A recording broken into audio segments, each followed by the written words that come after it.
Hold on, B. We gonna get this work. Shalom. I want to start off by giving all glory and honor to Yahweh, Bahashem, Yahweh Shai, Bahashem Rakakwadash. Double honors to the apostles and elders of Greatmillstone who rule well, and peace and salutations to the hopeful elect who are continuing to fight and teach this thing of ours in truth and sincerity. I'm the brother Manatazak with GMS Ancient of Days in Los Angeles, currently teaching with the Akim in Sherman Oaks. And today, through the Spirit, I want to get into a lesson that's titled Greatmillstone Teaches 100% Truth. Okay? Once again, that title is called Greatmillstone GMS Teaches the 100% Truth. Okay? Point blank, period. And what inspired this lesson is seeing the blasphemy going on across the nation of Israel, especially with those that are at the forefront of this thing of ours, specifically talking about Deacon Hakal, or formerly Deacon Hakal the Zakari, currently priest Hakal of the Genesis, and his partner in crime, Brother Hassad. They're speaking against who salvation is really for. Okay, now they're teaching that the heathens can receive salvation as well. And this is just an example of these seducing spirits waxing worse and worse in these last days. It's playing out right before our very eyes. And once again, GMS is at the forefront to show you receipts and to bring out what's happening through the scriptures. Okay, we here at Greatmillstone have no problem declaring that we have 100% truth, because we believe that the spirit and power of Yahweh Bashim Shai is dealing with us. Okay, not exclusively, but the apostles and elders of Greatmillstone are clearly the forerunners of the vanguard of this truth. Okay, followed by those that teach the alike doctrine. Okay, but with that being said, I just want to give scriptures to show that even in the last days, okay, you were going to have a select group of men that had and were teaching 100% truth, just as it was during the time of Yahweh Shai, when he was on the scene with the apostles. Okay, clearly you had those with different doctrines, but obviously Yahweh Shai and those that followed his teaching, okay, clearly had the 100% truth. And the same holds true today with the men that are following after Yahweh Shai and are ultimately joined on to him, the elect. So without further ado, we're going to get some of these precepts. Okay, because, when given the unction to teach by Yahweh Shai, you're basically entrusted with a great responsibility. And that responsibility is to eat the whole roll and teach it accordingly, not just eat some of it and bring out certain things. We have to bring out all things, okay, pertaining to the scriptures. Okay, because we've been given that responsibility to teach it and break it down to the nation. Okay, and when you eat the whole roll, you're going to come to find out that the majority of it, yeah, it sounds good, but it's bitter and it's sweet, as the scriptures say. But once you start to digest it, you come to understand how bitter the scriptures can be as well. Okay, the apostles and elders often called it the nastiness of the scriptures. Okay, let's see, where are we going to start at? Let's start at Ezekiel 3. And Lord willing, this lesson is edifying to the hopeful elect. We're going to begin in the book of Ezekiel chapter 3. At the top. And it reads, "Moreover, he said unto me, Son of man, eat that thou findest, eat this roll, and go speak unto the house of Israel. So I opened my mouth, and he caused me to eat that roll. And he said unto me, Son of man, cause thy belly to eat, and fill thy bowels with this roll that I give thee. Then did I eat it, and it was in my mouth as honey for sweetness." Now you can see the reason why I started here, because I mentioned eating the whole roll. Okay, this is a direct precept to Revelation 10. Okay, and you'll see how the scriptures speak line upon line, here a little, there a little. This is the book of Revelation chapter 10. Chapter 10, beginning of verse 9, going into how John eats the whole book. It says, this is Revelation chapter 10, verse 9. It says, "And I went unto the angel and said unto him give me the little book. This little book is speaking of the scriptures. Okay, the true knowledge, wisdom, and understanding that's written therein. And he said unto me, take it and eat it up, and it shall make thy belly bitter, but it shall be in thy mouth sweet as honey. And I took the little book out of the angel's hand and ate it up, and it was in my mouth sweet as honey. And as soon as I had eaten it, my belly was bitter. And he said unto me, thou must prophesy again before many peoples and nations and tongues and kings. Now remember, John seen this vision on the island of Patmos, but there's no other account of him prophesying, against different peoples, nations, tongues, and kings. So when exactly did that take place? That took place in the reincarnation, when he came back during the time of the Babylon the Great captivity that we are still currently in. These scriptures are alive. You can go, it's a time machine, as brothers often say. You can go backwards, forwards, and even have things that relate to the present. And it's beautiful. But the reason I brought this out was to show the correlation or the similarities, that is, between Ezekiel and Apostle John, just to show that they all spoke the same thing over vast distances, over great, over different captivities and great amount of time. And it is passed down to those standing in their lot today, those that have once again been given the unction to teach with 100% truth. And this is something that GMS repeatedly emphasizes.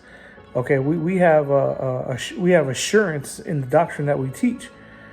And we've come to the realization of how important this is. So it stands to reason, if we've been given this responsibility, we're not going to teach our own ways or what we think or what we feel. This is the word of Yahweh B'Shem Yahushai.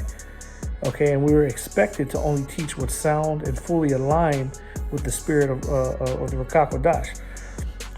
Point blank, period. All right. And even the scriptures warn you about speaking 100% truth and not partial truths like some of these sellouts. Let's move along to our next precept, Proverbs chapter 30.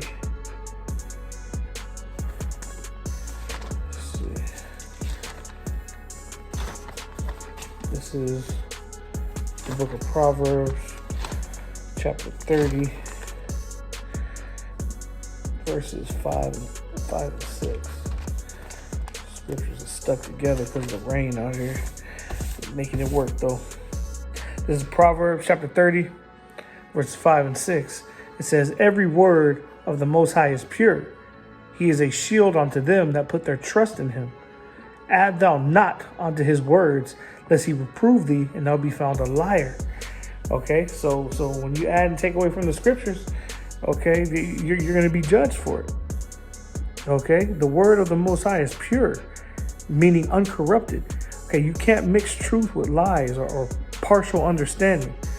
Adding and subtracting, or otherwise, watering down the word means that you're an outright liar. In his sight. And in the sight of those that have the full understanding, which is why Greatmillstone calls you out to reprove, rebuke, and exhort. We don't see it as a bullying you camps. We see it as showing correction through the Spirit, which is why we never make it personal. We always go through the doctrine that we believe, and we break it down accordingly. And the hopeful elect are going to have the eyes to see and the ears to hear. So when you teach the full word of Yahweh B'Shem Yahushai, that means that you're what's the word? When you teach his word, you basically become aligned with the Spirit. If you're doing it in truth and sincerity. And there's a judgment for adding and taking away, and that judgment is severe. Which shows you the importance of the true prophets. Let's get a Deuteronomy chapter 4. Let's see. We'll go Deuteronomy chapter 4, verse 2. And it reads, ye shall not add unto the word which I commanded you, neither shall ye diminish aught from it, that ye may keep the commandments of the Lord Yahweh B'Shem Yahushai your power, which I command you. And this is under a headline that reads an exhortation to obedience. So in order to be obedient, you have to follow the way Yahweh Shem Shai intended things to go. Okay, now we could match that with the book of Revelation, chapter 22. Okay, Revelation 22 and 18 is a direct precept to this. Okay, it is written under a section going into the destruction of Babylon. Okay, which is we're in the time of that now. This is Revelations 22.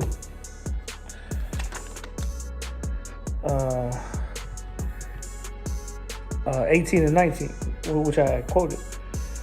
Okay, because after the destruction of Babylon, this is the second, basically the second coming of Yahweh Shai, which takes place at the same time Babylon the Great is destroyed. But this is Revelation 22, verses 18 and 19. It says, "For I testify unto every man that heareth the words of the prophecy of this book. If any man shall add unto these things, the Most High shall add unto him the plagues that are written in this book. And if any man shall take away from the words of the book of this prophecy, the Most High shall take away his part out of the book of life, and out of the holy city, and from the things which are written in this book." And that's a very severe judgment, especially if you're an Israelite, because one of the plagues written in this book is ICBM, nuclear missiles. Okay, and I don't know anybody in their right mind that wants to burn and melt in fire, okay, and be tormented.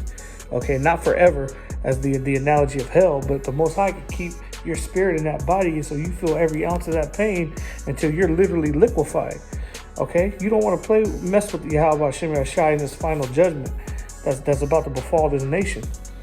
Okay, this is the book of Psalms, chapter 119, verse 160 in the book of Psalms. Okay, and it reads, "Thy word is true from the beginning, and every one of thy righteous judgments endureth forever." Okay, now the reason I brought this out is, the truth doesn't change, and neither does Yahweh Shem Yashai. Okay, what was decreed must be established and upheld. Okay, and what was true in the beginning remains true now. The doctrine must line up completely with the word. Okay, and what does that mean? That means complete consistency. Okay, not switching up and changing up all of a sudden when we're at the end of all things. Now you're going to tell me that the breakdown has changed. Okay. You're no worse than Esau Edom, who keeps kicking the can down the road. You're moving that goalpost so we can't, finish our mission and get out of here. Okay, but the hopeful elect are going to hear, understand, and be healed. And that was a promise from Yahweh Shem Shai. So as long as we go out and do what we were tasked to do, okay, prophecy is going to take care of the rest. All right, let's get the book of Malachi, chapter 3, verse 6. It says, "For I am the Lord, Yahweh Shem Shai. I change not. Therefore, ye sons of Jacob are not consumed." Okay, and this lines up with precept in Hebrews, chapter 13, verse 8. Okay, and it reads, "Yahweh Shai HaMashiach, the same yesterday and today and forever." Okay, showing you that Yahweh Shai said the Heavenly Father's word is true. Okay, and if you're not if you're not teaching 100% truth, then you're not sanctified. Okay, because Yahweh Shem Yashai doesn't change, and Yahweh Shai HaMashiach doesn't change. Okay, so the fact that you're changing up the doctrine shows that you're not even fully aligned with yourself in the spirit. You're double-minded. Okay, as the scriptures say, and that's a very dangerous place to be, especially if you're calling yourself a teacher. Okay, that basically means that you're not sanctified or set apart to teach. Okay, because the truth is a cleansing agent, and you other camps are showing that you got a lot of leaven. Okay, let's get John 17 and 17. We're about to close out here. I didn't intend for this lesson to be too long. The point has been made through the Spirit. Let's see, John chapter 17, verse 17, and it reads in red letter. So these are the words of Yahweh Shai. It says, "Sanctify them through thy truth. Thy word is truth." You see? Sanctified, set apart. Okay? If you're not sanctified by the word, okay, then you're not one of those that have been joined unto Yahweh Shai. Okay? And let's close it out in the book of Revelation, chapter 14, verse 5. This will be our closing scripture through the Spirit. It Salakia, once again for the delay. It's just, pages are stuck together. The rain ended up getting my scriptures. There's Revelation chapter 14, verse 5. It says, "And in their mouth was found no guile, for they are without fault before the throne of the Most High." And this is going to the 144,000 men that are singing that new song. Okay, as the title of Revelation, the 14th chapter reads. Okay, that's the knowledge of this truth. Okay, and the Lord has revealed his truth to his servants, the prophets. Okay, and they are following after the stead of Yahweh Shai. And these are the same spirits that are going to be delivered here in these last days. So Lord willing, this lesson was edifying to the hopeful elect. I want to give all glory and honor to Yahweh, by Hashem Yahweh Shai, by Hashem Rakakadash. Double honors to the apostles and elders of Greatmillstone who rule well. And peace and salutations to the hopeful elect who are continuing to fight and teach this thing of ours in truth and sincerity. It's been your brother Menatazak. Until the next lesson, Shalom.